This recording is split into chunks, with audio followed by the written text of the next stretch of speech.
Kalau kau bisa mengubah hidupku, aku akan menyerahkan seluruh kekayaanku padamu. Kalimat itu keluar dari bibir seorang pria muda dengan nada getir, nyaris mengejek. Ia tertawa pendek, tawa orang yang sudah terlalu lama tidak percaya pada harapan. Di hadapannya, hanya ada seorang penjual cilok dengan gerobak reot, wajah letih, dan tangan yang bergetar karena dingin malam. Angin kota berdesir membawa bau hujan dan asap knalpot. Tak ada yang tahu bahwa kalimat yang terucap tanpa iman itu akan mengguncang takdir dua manusia dari dunia yang bertolak belakang. Sahabat pendengar dimanapun kalian berada, dari Jakarta, Bandung, Surabaya, hingga pelosok negeri, semoga kisah ini menemukan kalian dalam keadaan sehat dan penuh harap. Tuliskan di kolom komentar dari kota mana kalian menyimak cerita ini. Dan bila kisah ini menyentuh hati, jangan lupa doakan mereka yang hidupnya terasa gelap. Karena terkadang, cahaya datang dari arah yang paling tak terduga. Malam itu turun perlahan, seperti tirai kesedihan yang ditarik tanpa suara. Lampu jalan memantulkan cahaya kuning pucat di atas aspal basah. Genangan air berkilau seperti cermin retak, memantulkan bayangan gedung-gedung tinggi yang berdiri angkuh, namun terasa dingin, jauh, dan tak berjiwa. Angin membawa suara klakson, langkah kaki tergesa, dan rintihan kota yang tak pernah benar-benar tidur. Di sudut trotoar, gerobak cilok berdiri seperti saksi bisu kehidupan kecil yang terus bertahan, meski sering terinjak. Langit mendung menggantung rendah, seolah ikut memikul beban yang tak terlihat di dada seseorang malam itu. Namanya Arga Wijaya. Pewaris tunggal keluarga triliuner, segalanya pernah ia miliki. Uang, pendidikan, kekuasaan, dan masa depan yang dirancang sejak ia lahir. Namun selama 5 tahun terakhir, hidupnya hanyalah lorong panjang tanpa cahaya. Sebuah kecelakaan mobil merenggut kedua orang tuanya, dan meninggalkan luka yang tak pernah sembuh di tubuh dan jiwanya. Kakinya masih bisa berjalan, tetapi jiwanya lumpuh. Setiap malam, Arga dihantui suara rem yang menjerit, kaca yang pecah, dan jeritan terakhir ibunya. Ia hidup, namun tidak benar-benar bernapas. Dokter terbaik dunia tak mampu menyembuhkan kehampaan itu. Psikiater hanya memberinya istilah, bukan harapan. Dan malam itu, Arga berdiri di trotoar, sendirian, menatap kekosongan, dengan hati yang sudah terlalu lama ingin menyerah. Namanya Pak Raka. Seorang penjual cilok keliling yang mendorong gerobak tua setiap sore hingga larut malam. Bajunya lusuh, sepatunya tipis, dan tangannya penuh bekas luka kecil, tanda kerja keras yang tak pernah dihargai dunia. Ia sering melihat Arga dari kejauhan. Pria muda yang selalu berjalan dengan bahu jatuh, mata kosong, dan langkah berat. Pak Raka tak tahu siapa Arga, ia hanya tahu, ada seseorang yang membawa kesedihan terlalu besar untuk dipikul sendirian. Setiap kali Arga lewat, Pak Raka selalu berdoa dalam hati, doa sederhana dari orang yang tak punya apa-apa, kecuali empati. Langkah Arga malam itu tidak lagi mengikuti kehendaknya sendiri. Trotoar terasa bergelombang, seolah dunia berputar perlahan namun kejam, memaksanya kehilangan keseimbangan. Lampu jalan memanjang menjadi garis-garis kabur di matanya, cahaya kuningnya bergetar seperti lilin yang hampir padam. Dadanya sesak. Napasnya terputus-putus, seakan ada tangan tak kasat mata yang mencengkeram paru-parunya dari dalam. Ingatan datang menyerbu tanpa izin. Suara benturan logam, jeritan rem, wajah ibunya yang membeku dalam ketakutan, dan sunyi setelahnya. Sunyi yang terlalu keras. Langkahnya oleng ke arah jalan raya. Sebuah mobil melaju kencang, klaksonnya meraung nyaring, memecah malam. Dalam sepersekian detik, dunia seakan berhenti bernapas. Arga tidak bergerak. Bukan karena tak bisa, melainkan karena sebagian dari dirinya tidak lagi ingin menghindar. Dan saat itulah, sebuah tangan kasar, hangat, dan penuh tenaga menarik lengannya dengan kuat. "Mas! Awas, Mas!" Tubuh Arga terseret mundur. Bahunya terbentur gerobak kayu, logamnya bergetar keras, cilok di panci bergoyang. Detik berikutnya, mobil itu melesat tepat di tempat ia berdiri sebelumnya, meninggalkan angin panas dan bau aspal terbakar. Jantung Arga berdegup liar. Kakinya gemetar. Lututnya nyaris runtuh. Pak Raka berdiri di hadapannya, napasnya tersengal. Wajah lelaki itu pucat, matanya membesar karena panik yang belum sepenuhnya reda. Tangannya masih mencengkeram lengan Arga, erat, seolah takut kehilangan pegangan. Sentuhan itu berbeda. Tidak dingin seperti dokter. Tidak tergesa seperti pengawal. Ada kehangatan yang jujur, kasar oleh kerja keras, namun penuh kepedulian. Arga merasakan getaran aneh menjalar dari titik sentuhan itu, bukan rasa sakit, melainkan kesadaran bahwa barusan, ia hampir tidak ada lagi di dunia ini. Mas nggak apa-apa? Suara Pak Raka bergetar, bukan karena takut pada Arga, melainkan karena takut kehilangannya. Untuk sesaat, Arga tidak menjawab. Matanya menatap kosong ke arah jalan, tempat kematian hampir menyapanya. Tenggorokannya tercekat. Dadanya naik turun dengan cepat. Ada rasa malu, marah, dan bingung bercampur jadi satu. Lalu, dengan kasar, ia menepis tangan itu. Sentuhan yang barusan menyelamatkannya, ia singkirkan, karena luka di hatinya terlalu lama tidak mengenal kehangatan. Tangan Pak Raka terlepas perlahan, seakan ia baru saja menyentuh api yang membakar, bukan manusia yang baru diselamatkannya. Udara di antara mereka mendadak terasa berat, dipenuhi amarah yang tak diucapkan, dan luka yang tak terlihat. Apa yang kau lakukan? Suara Arga meninggi, tajam, menusuk. Siapa yang menyuruhmu menyentuhku? Nada suaranya bukan sekadar marah. Itu suara seseorang yang telah lama hidup dalam kendali, dan panik saat kendali itu direbut, bahkan oleh niat baik. Pak Raka terdiam. Ia menelan ludah, menunduk sedikit, seperti orang yang sudah terlalu sering berdiri di posisi ini, posisi yang harus menjelaskan niat baiknya kepada dunia yang curiga. Saya cukup. Arga memotong, matanya merah, bukan karena hampir mati, melainkan karena harga dirinya tersentuh. Jangan sok jadi pahlawan. Kau pikir hidupku bergantung pada orang sepertimu. Kata-kata itu jatuh satu persatu, berat dan kejam. Orang-orang di sekitar mulai melirik. Beberapa berhenti berjalan. Beberapa berbisik. Namun Arga tidak peduli. Ia sudah terlalu lama memendam amarah, dan malam itu, seorang penjual cilok menjadi tempat pelampiasannya. Kau tahu siapa aku? Lanjut Arga dengan tawa pendek yang sinis. Aku tidak butuh bantuan. Terlebih dari penjual cilok yang hidupnya sendiri mungkin sudah setengah mati. Pak Raka mengepalkan tangannya pelan, bukan untuk melawan, tapi untuk menahan sesuatu yang berdesak di dadanya. Kata-kata itu menyakitkan, bukan karena benar, melainkan karena diucapkan tanpa mengenal siapa dirinya. Namun ia tidak membalas. Ia hanya menarik napas panjang. Napas orang yang sudah belajar berdamai dengan penghinaan sejak lama. Ia pernah dimaki pelanggan. Pernah diusir satpam. Pernah diperlakukan seolah tak terlihat. Tapi entah mengapa, kali ini terasa berbeda. Mungkin karena ia melihat luka di mata Arga. Luka yang jauh lebih dalam daripada kata-katanya. Maaf, Mas, ucap Pak Raka akhirnya, suaranya tenang, nyaris lembut. Saya cuma takut Mas kenapa-kenapa. Kata, takut, itu membuat Arga tersentak. Ia ingin membalas. Ingin menghina lebih jauh.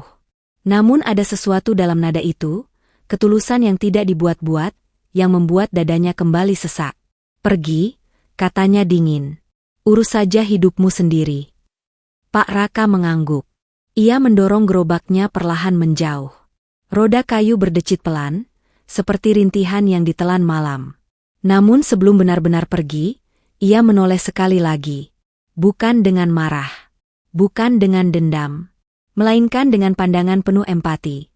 Pandangan seseorang yang memahami bahwa kemarahan seringkali hanyalah topeng dari rasa sakit yang terlalu lama dipendam. Dan Arga, meski tidak mengakuinya saat itu, merasakan sesuatu yang lebih menyakitkan dari penghinaan apapun. Ia baru saja melukai satu-satunya orang malam itu yang benar-benar peduli apakah ia hidup atau mati. Gerobak itu baru berjalan beberapa langkah ketika suara Arga terdengar lagi. Lebih pelan, namun syarat dengan kegelisahan yang tak ia pahami sendiri. Hei! Pak Raka berhenti. Bukan karena berharap, melainkan karena hatinya terlalu terbiasa mendengar panggilan seperti itu, panggilan orang yang ragu antara mengusir dan meminta tolong. Arga mengusap wajahnya kasar. Jarinya gemetar, bukan karena dingin, melainkan karena dadanya kembali terasa kosong. Setelah kemarahan mereda, yang tersisa hanyalah kelelahan yang menelanjangi jiwanya. Kau bilang tadi, kau ingin membantu, ucap Arga, nadanya datar, namun matanya menghindar. Pak Raka berbalik sepenuhnya. Lampu jalan memantulkan bayangannya, kecil, kurus, nyaris tenggelam oleh gedung-gedung raksasa di belakang Arga.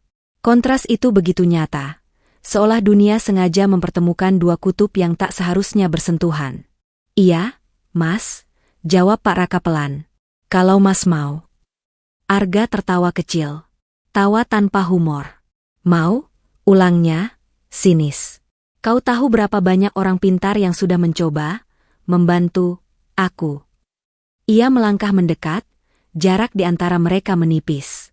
"Dokter dari luar negeri, psikolog mahal, obat yang harganya lebih dari hidupmu." Kata-kata itu diucapkan seperti pisau, tajam, disengaja. Namun Pak Raka tetap berdiri di tempatnya. "Semuanya gagal," lanjut Arga, suaranya mulai bergetar. "Jadi sekarang, kau mau bantu dengan apa? Doa?" Pak Raka mengangguk. "Dan cara keluarga saya?" Jawaban itu terlalu sederhana, terlalu polos, hampir menghina logika. Arga menatapnya lama, lalu tertawa lebih keras. "Baik," katanya akhirnya. "Kita buat kesepakatan." Ia mengangkat dagunya sedikit, sikap orang yang terbiasa bernegosiasi dari posisi tertinggi. "Kalau caramu, yang bahkan tak bisa dijelaskan dengan ilmu, benar-benar bisa mengubah hidupku." Ia berhenti sejenak, menatap Pak Raka dari ujung kepala hingga kaki. "Aku akan memberimu apapun yang kau mau." Itu bukan janji. Itu ejekan yang dibungkus formalitas. Namun Pak Raka tidak tergoda. Tidak pula tersinggung. "Saya tidak butuh apa-apa, Mas," katanya lembut. "Saya cuma ingin Mas tidak sendirian." Kalimat itu menghantam Arga lebih keras daripada hinaannya sendiri. Dadanya kembali terasa sesak. Ia memalingkan wajah, menutupi mata yang mulai panas. "Lakukan saja," katanya cepat, dingin, seolah ingin segera menyelesaikan sandiwara ini. "Buktikan." Janji besar telah terucap, tanpa iman, tanpa keyakinan. Namun malam itu, takdir tidak menilai dari niat, melainkan dari keberanian untuk mencoba, meski sambil mengejek harapan itu sendiri. Dan Pak Raka, dengan langkah sederhana, mulai mendekat, membawa sesuatu yang tidak dimiliki dunia Arga selama bertahun-tahun, ketulusan tanpa syarat. Pak Raka tidak langsung melakukan apapun. Ia justru meminta Arga duduk di bangku trotoar yang dingin, cat hijaunya sudah terkelupas dimakan waktu.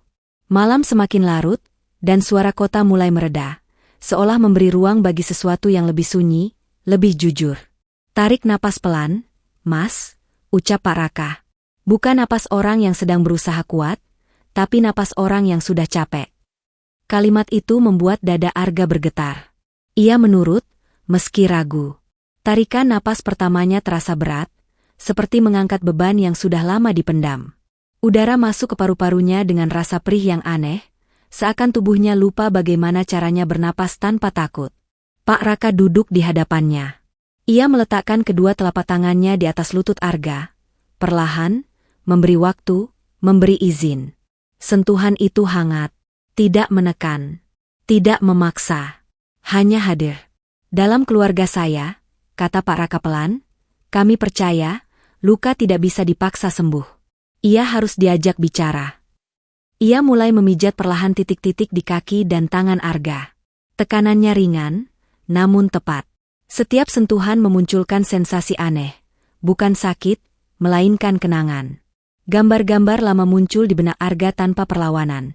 Meja makan kosong, kursi ayahnya yang tak pernah lagi terisi, suara tawa yang kini hanya gema. Napas Arga memburu. Tangannya gemetar. "Tidak apa-apa," bisik Pak Raka. "Kalau mau menangis, jangan ditahan." Dan saat itu, pertahanan Arga runtuh. Air mata jatuh tanpa suara. Bahunya bergetar. Dadanya naik turun seperti ombak yang akhirnya menghantam pantai setelah lama tertahan. Tangis itu bukan tangis seorang triliuner. Bukan pewaris. Melainkan seorang anak yang kehilangan rumahnya, dan tak pernah benar-benar pulang. Pak Raka melanjutkan doanya. Bukan doa yang panjang. Hanya kalimat sederhana, diulang dengan keyakinan lembut. Setiap kata terasa menenangkan, seperti tangan yang menuntun Arga keluar dari lorong gelap di dalam dirinya. Perlahan, Sesak di dada Arga mengendur. Kepalanya terasa ringan.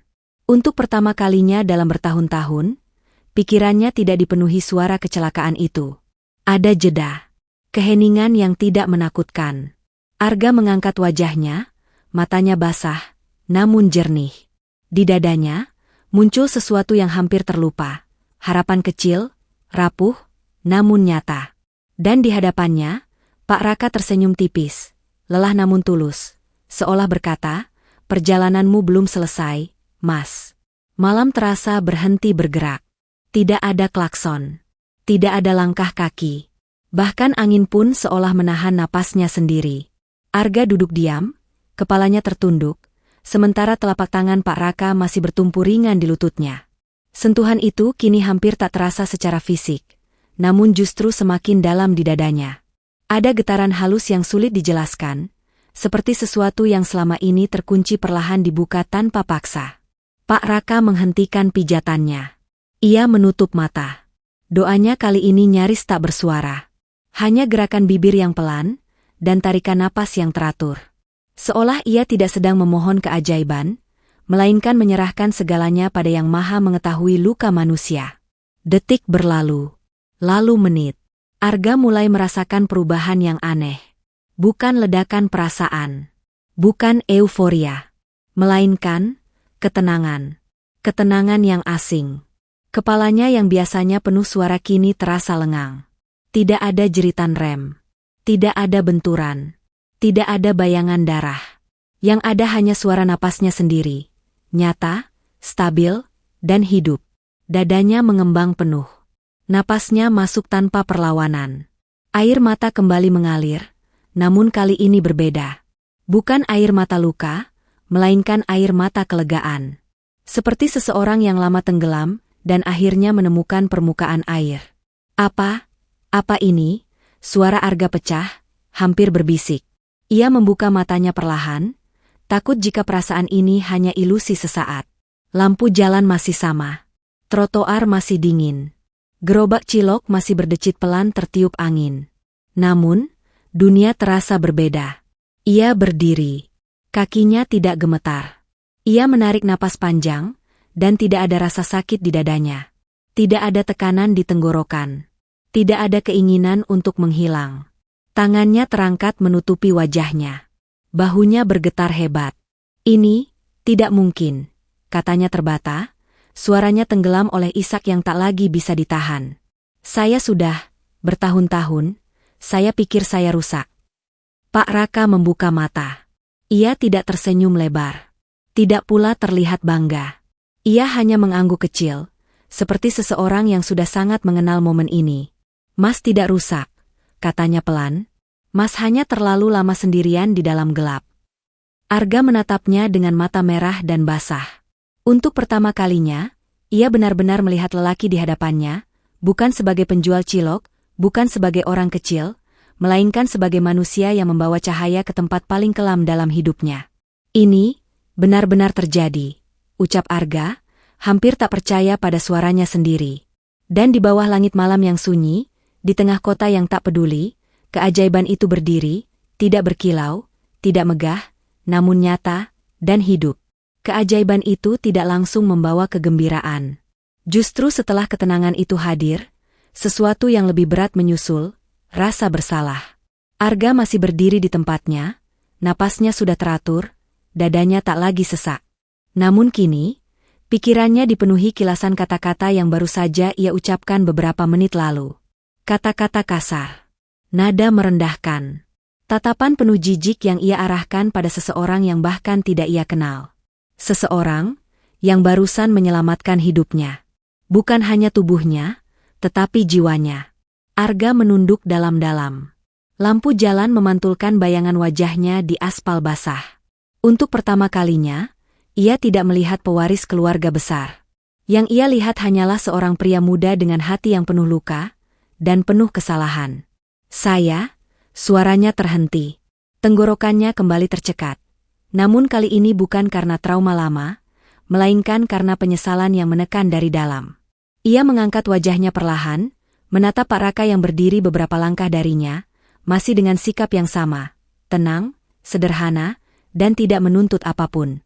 Saya bicara sangat kasar pada Bapak, kata Arga akhirnya. Saya merendahkan Bapak, seolah Bapak tidak punya nilai apapun. Kalimat itu terasa pahit di lidahnya. Namun ia memaksakan diri mengucapkannya, karena ia tahu, luka hanya bisa sembuh jika diakui. Pak Raka menggeleng pelan. Senyumnya kecil, nyaris tak terlihat. Mas tidak perlu memikirkan itu, katanya lembut. Orang yang sedang sakit sering tidak sadar melukai. Saya sudah biasa. Jawaban itu justru menusuk lebih dalam. Justru itu, suara Arga bergetar. Bapak terbiasa, dan saya yang menambah luka itu. Ia melangkah maju satu langkah, lalu berhenti. Ada sesuatu yang menahan kakinya, rasa malu yang belum pernah ia rasakan sebelumnya. Bukan malu karena kalah. Bukan malu karena lemah. Melainkan malu karena menyadari bahwa selama ini, ia hidup di atas penderitaan orang lain, tanpa pernah benar-benar melihat mereka. Saya punya segalanya, lanjut Arga lirih. Tapi saya kehilangan diri saya sendiri. Dan saat seseorang datang menolong, saya malah menghina. Air matanya jatuh lagi. Kali ini tanpa isak. Jatuh pelan, seperti hujan tipis yang membersihkan debu panjang di wajahnya. Saya minta maaf, katanya sungguh-sungguh. Bukan sebagai orang kaya. Bukan sebagai pewaris. Tapi sebagai manusia. Pak Raka menatapnya lama. Matanya berkaca-kaca, namun ia tersenyum. Terima kasih, Mas, jawabnya. Itu sudah lebih dari cukup. Ia tidak meminta penebusan dalam bentuk apapun. Tidak meminta balasan. Tidak menagih janji. Dan justru karena itulah, Arga merasa hutangnya semakin besar, bukan hutang uang, melainkan hutang kemanusiaan. Arga berdiri tegak, namun bukan dengan sikap angkuh seperti biasanya. Ada kerendahan yang baru lahir di bahunya, seolah beban lama akhirnya diletakkan. Ia menatap Pak Raka dengan cara yang berbeda. Bukan dari atas ke bawah, bukan dari dunia yang lebih tinggi ke dunia yang lebih rendah, melainkan sejajar. Untuk pertama kalinya sejak kecelakaan itu, Arga merasa tidak perlu berpura-pura kuat. Bapak tahu, ucapnya pelan, suaranya kini jernih, tidak lagi bergetar oleh amarah atau luka. Selama ini saya dikelilingi banyak orang. Tapi tidak satu pun yang benar-benar melihat saya. Ia berhenti sejenak, menelan ludah. Kata-kata ini tidak mudah. Ia terbiasa memberi perintah, bukan membuka hati. Mereka melihat nama keluarga saya. Uang saya. Posisi saya, lanjutnya. Bukan saya. Pak Raka mendengarkan tanpa menyela. Tangannya menggenggam kain lap kecil, kebiasaan sederhana orang yang terbiasa bekerja dengan tangannya sendiri. Matanya tenang, penuh perhatian, seolah tidak ada tempat lain yang lebih penting baginya selain mendengar seorang manusia sedang jujur pada dirinya sendiri. Tapi Bapak, Arga mengangkat wajahnya, menatap lurus, Bapak bahkan tidak tahu siapa saya, dan tetap memilih menolong. Suara Arga mengeras oleh emosi yang tertahan. Bapak tidak bertanya siapa saya. Tidak meminta imbalan. Tidak takut dihina. Bapak hanya hadir. Itulah pengakuan sesungguhnya. Bukan tentang keajaiban yang terjadi pada tubuh atau pikirannya, melainkan tentang keajaiban yang terjadi pada cara pandangnya terhadap manusia lain. Saya tidak tahu bagaimana menjelaskan ini, kata Arga jujur.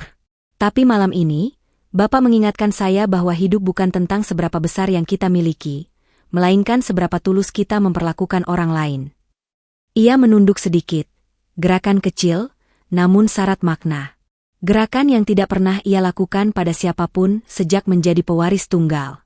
Saya mengakui Bapak, ucap Arga mantap. Bukan sebagai penjual cilok. Bukan sebagai orang kecil.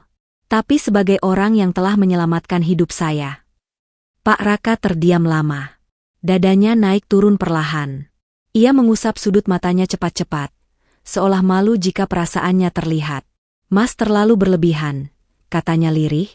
Saya cuma melakukan apa yang seharusnya dilakukan manusia ke manusia. Justru jawaban itulah yang membuat Arga tersenyum kecil. Senyum yang tidak dibuat, senyum yang lama hilang. Tidak, Pak, jawabnya. Di dunia seperti sekarang, ketulusan adalah hal yang langka. Malam itu, tanpa saksi megah, tanpa tepuk tangan, Tanpa kamera, sebuah pengakuan lahir. Pengakuan yang tidak tertulis di dokumen apapun, namun terukir dalam-dalam di hati seseorang yang akhirnya belajar melihat dunia dengan mata baru. Pagi datang perlahan, seperti seseorang yang tidak ingin mengganggu rahasia malam. Langit yang semula kelabu kini memucat biru, disapu cahaya matahari pertama yang menyelinap di antara gedung-gedung tinggi. Trotoar itu masih sama, dingin, retak, dan dipenuhi jejak langkah manusia yang berlalu lalang tanpa saling mengenal. Namun bagi Arga, tempat itu tak lagi sekadar sudut kota. Ia telah menjadi titik balik hidupnya. Pak Raka mendorong gerobaknya seperti biasa. Roda kayu itu masih berdecit, panci cilok masih mengeluarkan uap tipis, dan tangannya tetap bekerja dengan ritme yang sama. Tidak ada yang berubah dari luar. Namun Arga melihatnya berbeda. Ia berdiri beberapa langkah dari sana, mengenakan jas sederhana, tanpa pengawal, tanpa sopir. Angin pagi menyentuh wajahnya, dan untuk pertama kalinya, ia menikmatinya. Tidak ada sesak. Tidak ada dorongan untuk melarikan diri dari dirinya sendiri. "Pak," panggil Arga pelan. Pak Raka menoleh, sedikit terkejut. Ia tersenyum seperti biasa. Senyum orang yang tidak merasa lebih tinggi meski baru saja diakui. "Saya akan sering ke sini," kata Arga. "Bukan untuk diobati, tapi untuk mengingat." "Mengingat apa, Mas?" tanya Pak Raka. "Mengingat bahwa hidup saya pernah hampir berakhir di sini," jawab Arga jujur. "Dan juga, di sini saya belajar bagaimana caranya hidup kembali." Ia mengeluarkan dompetnya, lalu berhenti. Tangannya menurun lagi. "Bukan ini caranya." Sebagai gantinya, Arga duduk di bangku kecil dekat gerobak. Ia mengambil satu tusuk cilok, meniupnya pelan, lalu tersenyum. Sederhana, hangat, nyata. Orang-orang lewat tanpa tahu bahwa pewaris triliunan sedang sarapan di trotoar. Tanpa tahu bahwa penjual cilok di hadapannya telah mengubah nasib seorang manusia, bukan dengan kekuatan, bukan dengan uang, melainkan dengan kehadiran yang tulus.